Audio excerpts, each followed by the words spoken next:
এই দুইটা ভিতরে ইমান এরকম ভাবে যদি নামাজ আদায় করতে পারেন, এই নামাজই আপনাকে আপনার রিজিকের দরজা, আপনার বরকতের দরজা আল্লাহ রাব্বুল আলামিন খুলে দিবেন।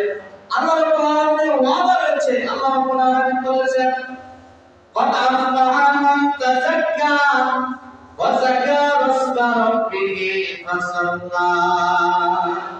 আল্লাহ রাব্বুল আলামিন বলেন, قد أفلح من تزكى, ওই ব্যক্তি সফল যে তার নফসকে, আত্মাকে পবিত্র করেছে। আল্লাহ সুবহানাল্লাহ। وذكر اسم ربه فصلى, এবং ওই ব্যক্তি সফল যে ব্যক্তি আল্লাহকে স্মরণ করে নামাজ আদায় করে। আমরা নামাজ পড়ি, কার সঙ্গে নামাজ পড়ি? আল্লাহকে স্মরণ করে আমরা কি করি? নামাজ পড়ি। দুনিয়ার সফলতা না, এরপরও তো দুনিয়ার সফলতা দরকার আছে। কি বলেন, আছে না নাই?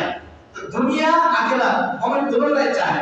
আমরা দোয়া করি কি, রব্বানা আতিনা ফিদ দুনিয়া হাসানা ওয়া ফিল আখিরাতি হাসানা ওয়া কিনা আযাবান নার।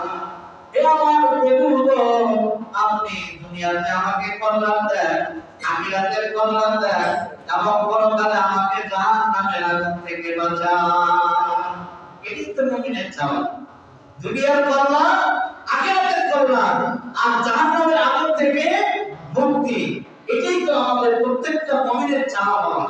পাঁচ ওয়াক্ত নামাজ পড়েন, আপনার মৃত্যুর যন্ত্রণা হবে না। পাঁচ ওয়াক্ত নামাজ পড়েন, পাঁচটা প্রাইজ আল্লাহর পক্ষ থেকে আপনার জন্য। পাঁচ ওয়াক্ত নামাজ পড়েন, এক নম্বর আপনার মৃত্যুর যন্ত্রণা হবে না।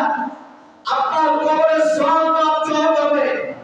আপনার ফুলসিরাতের পর বিদ্যুৎ জায়গা হবে, ডান হাতে আমলনামা হবে, আর বিনা হিসাবে আল্লাহর জান্নাতে চলে যাবেন। এটা হলো পাঁচ ওয়াক্ত নামাজের জন্য। কয় ওয়াক্ত? পাঁচ ওয়াক্ত নামাজের জন্য। আল্লাহর কসম করে বলি, আপনি একটু চিন্তা করেন যে আপনার দ্বারা কি পাঁচ ওয়াক্ত নামাজ আদায় হয় কি হয়? আপনার সংসারে কেন অবমাননা হচ্ছে না? আপনার সংসারে রুজিতে কেন বরকত হয় না? বেনামাজের বরকত হবে না, নামাজের বরকত হবে। আল্লাহর ওয়াদা রয়েছে। নামাজ পড়ে আপনি কাজ শুরু করবেন, আল্লাহ কাজে বরকত দিবেন। আপনি ব্যবসা শুরু করবেন, ব্যবসায় বরকত হবে। আপনি মাঠে কাজ করবেন, আপনার কাজে বরকত হবে। আপনি যেই করবেন রিজিকের দরজাকে আল্লাহ তাআলা আপনার জন্য প্রশস্ত করে দিবেন। এজন্য আসুন, দুনিয়ার সুখ, দুনিয়ার সফলতা এবং আখিরাতের মুক্তির জন্য অন্তত পাঁচ ওয়াক্ত নামাজ পড়ি। কয় ওয়াক্ত নামাজ পড়ি? ইনশাআল্লাহ পাঁচ ওয়াক্ত নামাজ পড়ি। নামাজ বাড়িতে বন্ধ হবে না। বিনা কারণে অনেকেই নিজের ফতোয়া দিয়া, নিজের উপরে ফতোয়া দিয়া বাড়িতে নামাজ পড়েন, হবে না।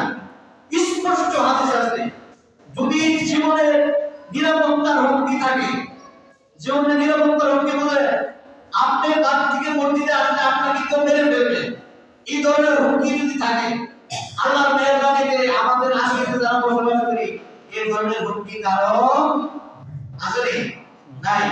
এই একটা কারণ। আরেকটা কারণ হলো, আপনি যদি এই পরিমাণ অসুস্থ হন যে আপনি দাঁড়াতে পারেন না, আপনি দ্বারা মসজিদে যাওয়া সম্ভব না, এই দুই কারণ। আরেকটা হলো, এমন যদি বৃষ্টি হয় যে আপনি ছাতা দিয়েও মসজিদে আসা সম্ভব না। এই কিছু কারণ আছে।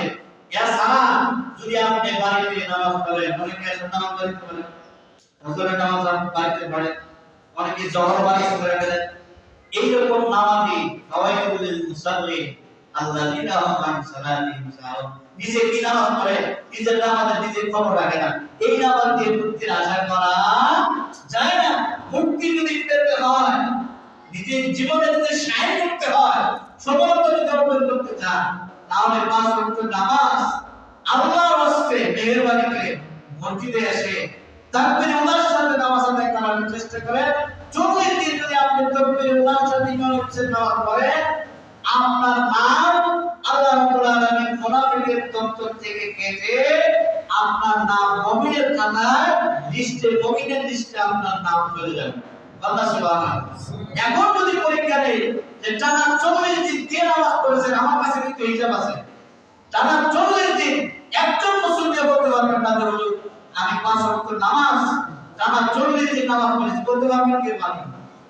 40 দিন তাকবীর ওলা তাকবীর ওলা বলে কখন তাকবীর এটা ইমাম সাহেব আল্লাহু আকবার বলে আমাদের শুরু আল্লাহু আকবার এটা আমাদের তাকবীর ওলা একজন বলতে পারবে না 40 দিন আমি কি করছি তাকবীর ওলার সাথে নামাজ বরকত কিভাবে আসবে আমরা তো শুধু দোয়া করি বরকতের জন্য কিন্তু বরকতের জন্য দরকার আমল বরকতের কি করা দরকার আমল করা দরকার আসুন আমাদের নিজের জীবনকে যদি সহজভাবে চালাতে চাই আখিরাতে যদি মুক্তি পেতে চাই আমরা অবশ্যই যেন নামাজি হয়ে যাই আল্লাহ তাআলা আমিন আমাদেরকে তৌফিক দান করুন আমিন ওয়া আখির দাওয়ানা আলহামদুলিল্লাহি রাব্বিল আলামিন যারা সুন্দর করে নেন তারা